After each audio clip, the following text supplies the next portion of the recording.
Chapter 36. I'm on the field. In fact, I have the ball and a game is going on. I hear cheers and boots, but I don't know which end zone I'm supposed to go for. Rom and Jimmy are laughing their heads off. Everything is in slow motion. I want to yell the coaches ask which way to end zone, which my mouth won't work. Cheers and wails are coming from all directions, and I realize that his is the important game, the one. Jung is there. She is in the yellow and white cheerleader's uniform. Both our colors are red and black. And why the world is she a cheerleader? She is waving her pompous like crazy, yelling, "Go, Chen! Go, Chen!"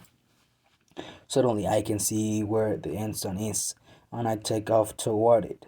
She keeps on smiling and cheering, so I know I'm going the right way. Cheers, cheers, cheers.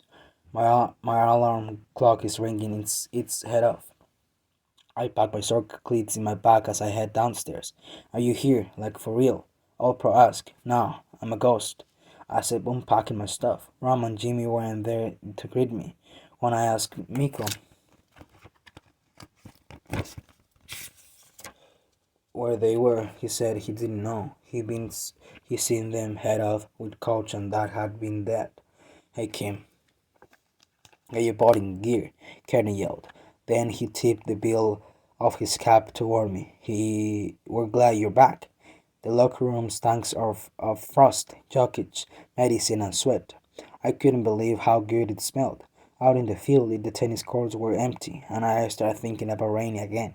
I was wondering if there was any chance that my life would get back to normal. Glad to see your appetite is back, young man, Miss Knudsen said as she watched me shoveling pounds of tuna fish and egg noodle hot dish as if I was stuck in a furnace. I woke up in the middle of the night desperately needing to go to the bathroom. Because the bathroom is all the way downstairs, I usually try to go back to sleep. This time I figured I might as well get it over with. There was a funny smell coming from the living room. I saw a smiling face illuminating the glow of small flames. It took me a second to see that Abuji was holding a stick of science in front of the Buddha statue. Was Abuji actually praying to the Buddha? In church school, we had always been taught that to worship anything other than Jesus was betraying God. Abuji, I said quietly. He turned slowly. The look on his face was remarkably calm. What are you doing? The smoke from the incense slowly spiraled upward in coals. I'm wishing your sister safe passage of her journey. Jung's photo black ribbons running diangly over its frame smiled back at us. You think I'm an old, superstitious man, don't you? I shook my head. I didn't know what I thought. In Korea, this is what we always did to honor the dead, to wish their spirit safe passage to the next place. It's not meant to be an affront to Jesus Christ. No, in fact, in this way, all religions are supposed to coexist peacefully, even help each other. Abaji chuckled. You know the president of Korea? One of the first things he did when he moved into the Blue House was to take the Buddha statue out of the garden. After all, he is good in the honor of death. Into the Blue House was to take Buddha's statue out of the garden. After all, he is a good Christian man.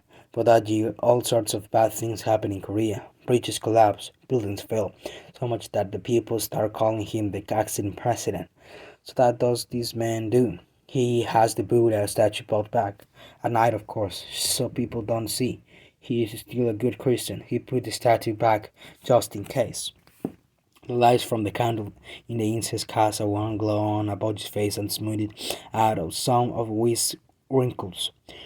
Now, with your sister, I believe her spirit was gone up to heaven, but this way I will make sure she was a pleasant journey, just in case. The Lees told me to send her some things she loved, so I brought some books for her. And then I thought about her flute. The living room flock looked so different in the shadow. All of a sudden, I felt so far away from everything. I reached out and put my hand on Abogi's shoulder. It was bony, slightly stopped. She has her flout, Abogi. I made sure of that.